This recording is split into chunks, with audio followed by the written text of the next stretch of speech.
Iniciamos hoje, aqui no CBN Grandes Lagos, uma série especial de entrevistas com autoridades e também com especialistas em vários assuntos para debatermos 2022, que está começando com muitos desafios, certamente, e muitas perspectivas também para esse novo ano. E iniciamos essa nossa série especial de entrevistas com o novo presidente da OAB Rio Preto, eleito em novembro, o Dr. Henri Attic, que agora então assume o comando da OAB para os próximos 3 anos. Ele fica à frente da OAB em 2022, 2023 e também em 2024. A quem eu agradeço a gentileza de ter aceitado o nosso convite para conversar aqui na CBN, nessa nossa série especial. Doutor Henri, obrigado e feliz ano novo para o senhor. Olá, meu caro, tudo bem? Um ótimo dia. Feliz ano novo para você, para todos os ouvintes da CBN. Quem agradece sou eu. Bom, vamos começar essa nossa entrevista, doutor Henri, falando sobre o que deve ser prioridade nessa nova gestão da Ordem dos Advogados do Brasil. O senhor que estava no grupo anterior também, como vice-presidente, quando Marcelo Henrique foi o presidente da Ordem dos Advogados do Brasil e agora assumindo a função de presidente. O que deve ser prioridade, como é que deve ser a sua gestão a partir de agora, né, depois da eleição e assumindo o posto desde o dia 1º de janeiro? Desde a nossa campanha eleitoral, o nosso mote central era fortalecer a nossa instituição. A gente enxerga como o modo mais eficaz de fortalecer a Ordem dos Advogados do Brasil aqui na nossa cidade, na nossa região, que a nossa gestão, a nossa atuação seja voltada para as pessoas e, portanto, para o advogado, para a advogada e também para o cidadão e para a cidadã. Portanto, nosso foco central vai ser atuar em prol da advocacia e da cidadania. Bom, e o que deve ser mais desafiador, doutor Henri, a partir de agora? Existe alguma prioridade que seja a mais desafiadora, a mais necessária nesse momento, em função de tantos assuntos que nós temos para 2022, expandindo um pouquinho a nossa conversa, né? Não só em relação ao trabalho especificamente dos advogados, mas a gente sabe que a OAB tem uma atuação e uma representatividade importante para o país também. Existe algo que seja mais desafiador, na sua opinião? Sem dúvida nenhuma, nós temos muito trabalho pela frente, não é? Pensando num primeiro momento na advocacia, nós temos uma série de questões que nós precisamos tratar, que são questões e pautas contínuas, né, da necessidade da nossa classe, como a tutela das prerrogativas, a capacitação dos advogados e advogadas, a prestação, não é, da assistência judiciária gratuita, que é voltado também para a cidadania, o cuidado com o jovem advogado, com a jovem advogada, que começam a carreira e têm uma maior dificuldade em razão desse início, mas a ordem também, como você muito bem colocou, ela é um importante vetor, ela é um importante ator social, haja vista que a OAB é a maior instituição da sociedade civil organizada do nosso país. E, portanto, claro, a OAB tem que ter um papel de destaque, não pensando em se pautar com qualquer tipo de vaidade por poder ou por importância.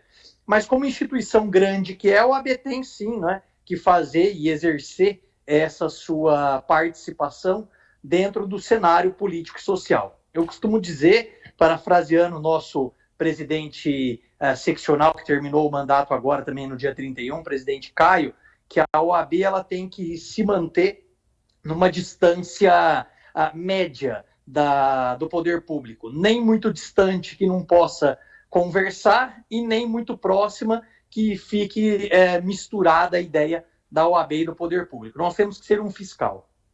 Bom, e é importante o senhor ter tocado nesse assunto, porque 2022 é um ano de eleições, né? A gente sabe que o cenário hoje político e eleitoral que já se desenha traz aí muita expectativa em relação ao que possa acontecer.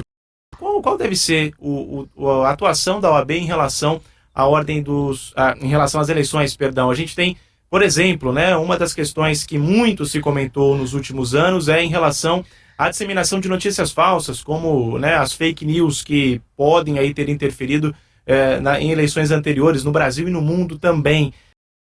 Citando só esse como um dos exemplos, mas Qual deve ser a atuação da OAB em relação às eleições? Qual vai ser a postura da entidade em relação a essa discussão, que pode, inclusive, ser muito polarizada, a tendência é que seja muito polarizada ao longo do ano? É claro que a OAB ela tem uma organização muito parecida com a organização federativa que nós temos no Brasil. Então, no Brasil nós temos, né, a União, Estados-membros e municípios, e na OAB também nós temos a OAB nacional, as seccionais, que são as OABs estaduais, e as regionais, que são mais próximos do munícipe, como é a nossa subseção aqui de Rio Preto, por exemplo.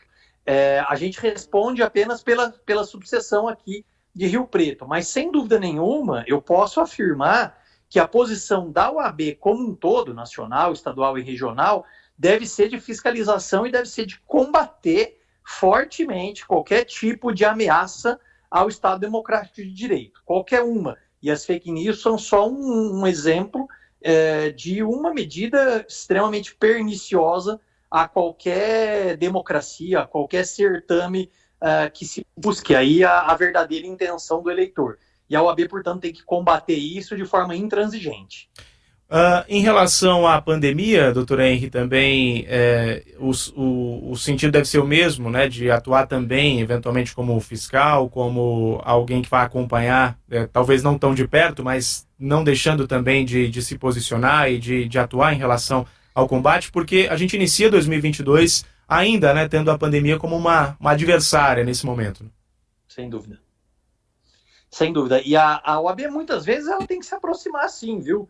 É claro que o nosso papel, num primeiro momento, não é o de querer substituir o gestor público, mas nós temos aí como intérpretes da lei muitas pessoas, né? E dos mais destacados intérpretes da lei, nós temos o advogado e a advogada. E, portanto, a OAB, como órgão de classe da advocacia, quando for necessário, ela tem que se aproximar, sim, das questões e, eventualmente, até tomar as medidas que sejam cabíveis no âmbito administrativo e até no âmbito judicial. Aquilo que for da competência da subseção de São José do Rio Preto, nós vamos de forma serena, mas ao mesmo tempo de forma corajosa, adotar as medidas que tiverem que ser adotadas. Eu recebi aqui a participação do ouvinte, o Carlos Teixeira, que mencionou aqui, inclusive, alguns dos temas que nós já tocamos aqui com o senhor, mas ele nos chama a atenção para outros dois assuntos. Eu vou incluir um terceiro aqui também, para fazermos um pacote aqui para o doutor Henry analisar para a gente, que são os temas são o seguinte: racismo, o nosso ouvinte traz aqui, qual deve ser a ação, a atitude da OAB em relação a esse tema. A violência contra a mulher, que é um outro assunto também atual e que merece aí um destaque importante. E eu vou incluir também a questão da diversidade sexual, que ao longo dos últimos anos também passou a ser muito discutida e até com alguns embates, inclusive com o meio político. A gente viu isso acontecer muito ao longo de 2021. Esses são temas também prioritários e que a OAB pretende de alguma forma atuar e se posicionar, doutor?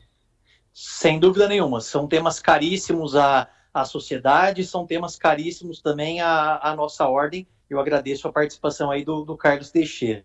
Inclusive, na nossa gestão passada, que você mencionou, né, que eu estava também à frente da diretoria da OAB como vice-presidente, nós tínhamos, né, uma comissão da mulher advogada, uma comissão para a questão da diversidade sexual e de gênero, e uma questão também para a questão racial. E nós vamos certamente reeditar essas comissões, expandi-las, e a ideia é atuar, sim, no combate, claro, num primeiro momento, em favor da advocacia, então, do advogado negro, da advogada negra, da advogada mulher, da advogada e do advogado que se insiram aí na população LGBTQIA+, e, claro, sempre expandindo isso, porque essa é uma vocação da OAB, expandindo isso também para a sociedade, combatendo essas práticas perniciosas em toda a nossa sociedade aqui em Rio Preto. Em relação à formação das comissões, ela deve ser diferente agora nessa nova gestão? Isso vai ser definido até quando, doutor? Então, nós já estamos desde o momento que a nossa chapa se sagrou vitoriosa, nós já estamos, eu com o Davi, o Robson, a Isabela e a Nayara, que são a nossa diretoria. Nós já estamos negociando, conversando sobre quais comissões nós iremos criar. Já posso adiantar que vai ser um número bastante grande, como nós tínhamos na gestão passada, essa gestão também terá um número bastante grande de comissões. Nós vamos adaptar algumas questões que a gente entende importante, melhorar algumas questões que a gente entende que não funcionaram, mas a ideia é ter, sim, comissões bastante atuantes para que nós tenhamos essa capilaridade da OAB na sociedade. Primeiro, claro, pensando na classe, e segundo, no cidadão. Quero agradecer a entrevista e a participação de Henry Atic, novo presidente da OAB, que assume então assumiu o comando da OAB a partir do dia 1º de janeiro, fica à frente nos próximos 3 anos da entidade. E muito obrigado, estaremos sempre também monitorando o trabalho da OAB e voltaremos a acioná-lo em outras oportunidades. Doutor, muito obrigado pela entrevista e um ótimo ano. Eu que agradeço, desejo novamente um feliz 2022 a todos e a todas.